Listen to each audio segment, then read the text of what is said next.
Assalamualaikum warahmatullahi wabarakatuh. Waalaikumsalam warahmatullahi wabarakatuh. Nama Hartono, Ketua Takmir Masjid Dakwah Kompleks Perguruan Muhammadiyah Karampilang. Mohon penjelasan dan bertanya, bagaimana sikap kita, kehati-hatian kita, kewaspadaan kita terhadap Salafi, yang mana gerakan amalan Salafi juga sudah pernah kita lakukan. Mungkinkah Salafi itu pemahaman yang kira-kira nanti membentuk organisasi masyarakat atau organisasi politik tidak banyak seperti dulu ada FPI, HTI membentuk suatu organisasi kemudian dibubarkan oleh pemerintah. Kemudian apakah Salafi nanti bergerak sendiri-sendiri ke lembaga-lembaga Muhammadiyah? Kemudian bagaimana kita mengembalikan gerakan Muhammadiyah yang sesungguhnya? Terima kasih. Assalamualaikum warahmatullahi wabarakatuh. Waalaikumsalam warahmatullahi wabarakatuh. Kali Bogor. Terus terang saya juga dengan back to hijrah itu juga pernah masuk Salafi.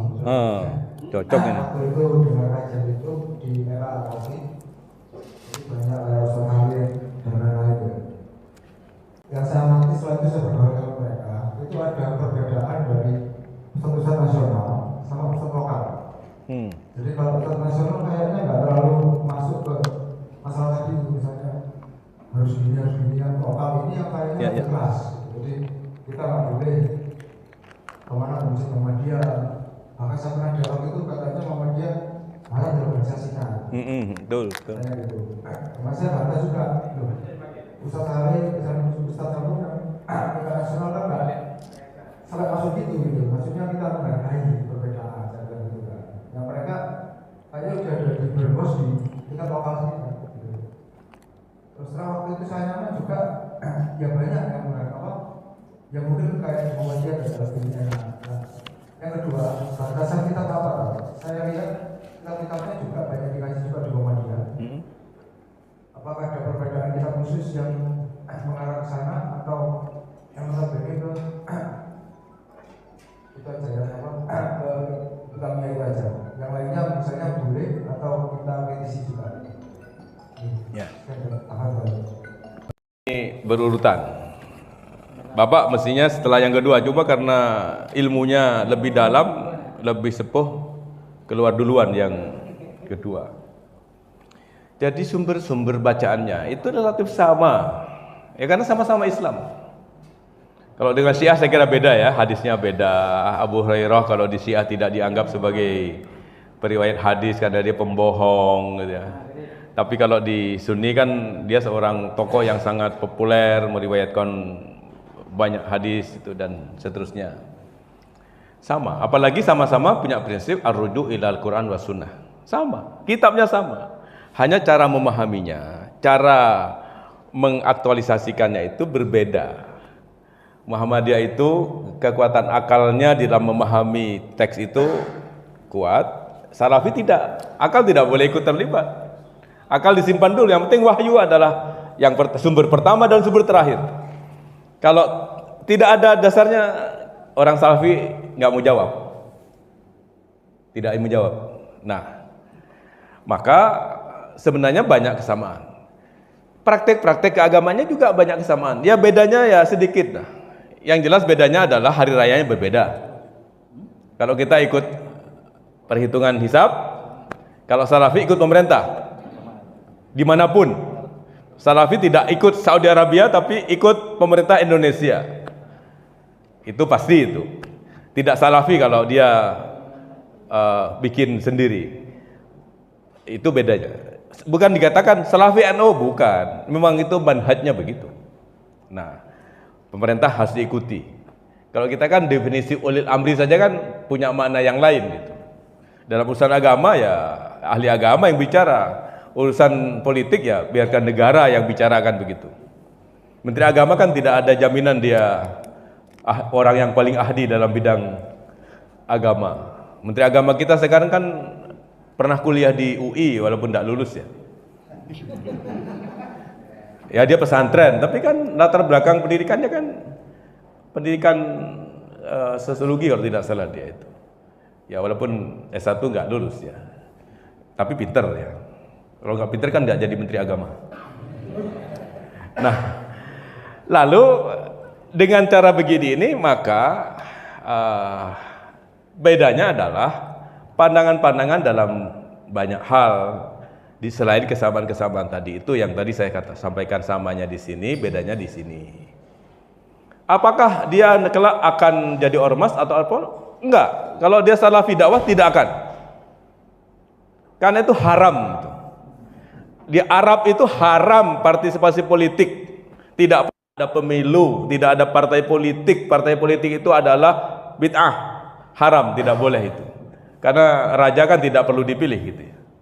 Di Indonesia kalau tidak ada politik, wong sudah ada politik, partai politik saja republik tapi rasa kerajaan kok. Apalagi tidak ada, gitu kan makin parah Indonesia itu. Ini kan kita ini politik republik tapi rasa kerajaan gitu. Sementara Inggris kerajaan tapi rasa republik itu demokrasi itu. Kalau tidak rasa kerajaan, apalagi yang pantas untuk dikatakan untuk kita ini.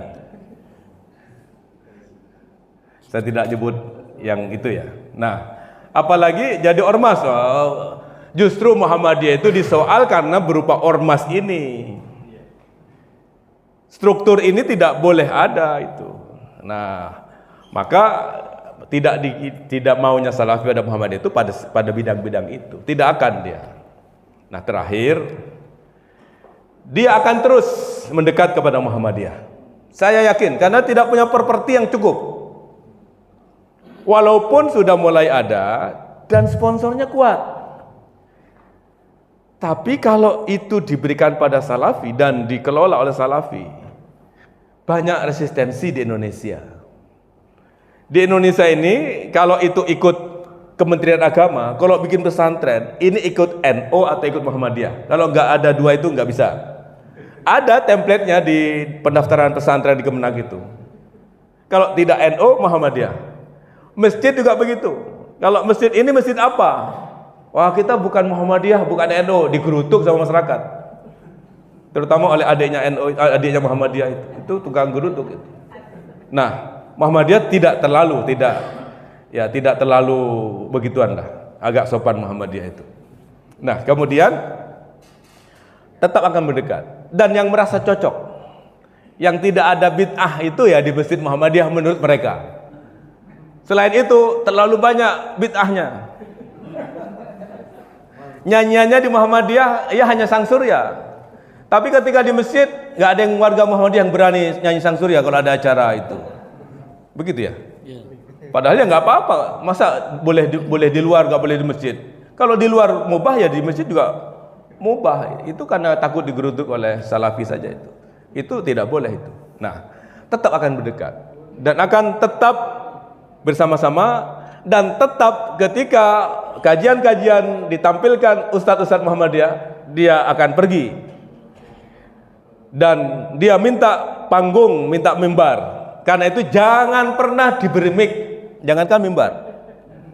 Mic saja jangan, biarkan tetap menjadi jamaah.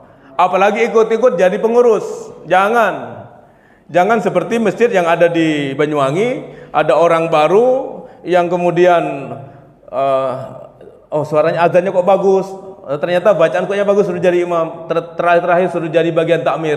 Justru mereka yang menjadi duri dalam daging di Muhammadiyah. Karena itu betul, takmir wajib hukumnya punya NBM. Kalau perlu NBM-nya di bawah 1 juta.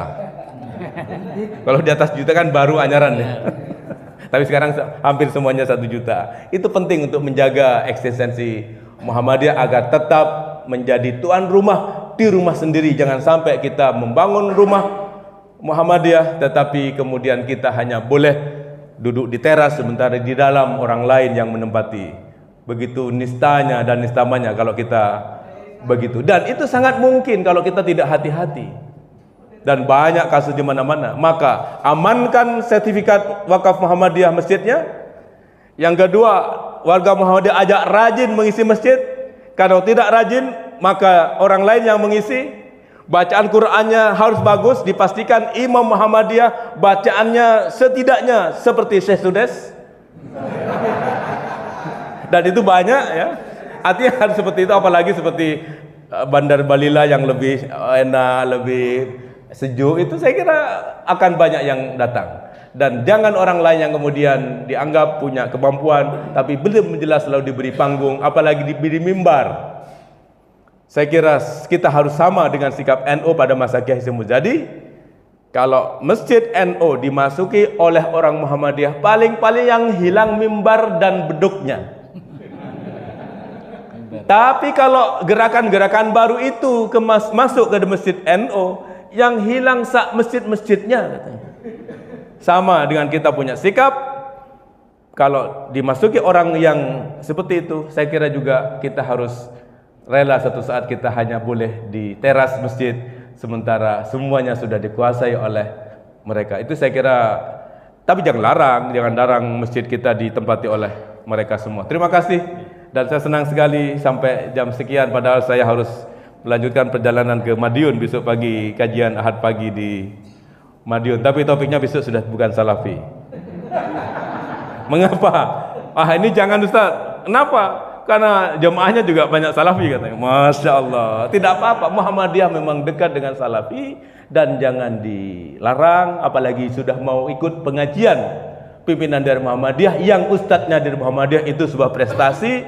Dan Salafinya saya kira masih Salafi tipis-tipis. Tinggal kita make-up kembali untuk menjadi Muhammadiyah, menjadi bagian dari gerakan Muhammadiyah yang progresif, dan itulah yang akan kita harapkan. Terima kasih. Mohon maaf, nasrul minallah wa fathun qarib. Wassalamualaikum warahmatullahi wabarakatuh.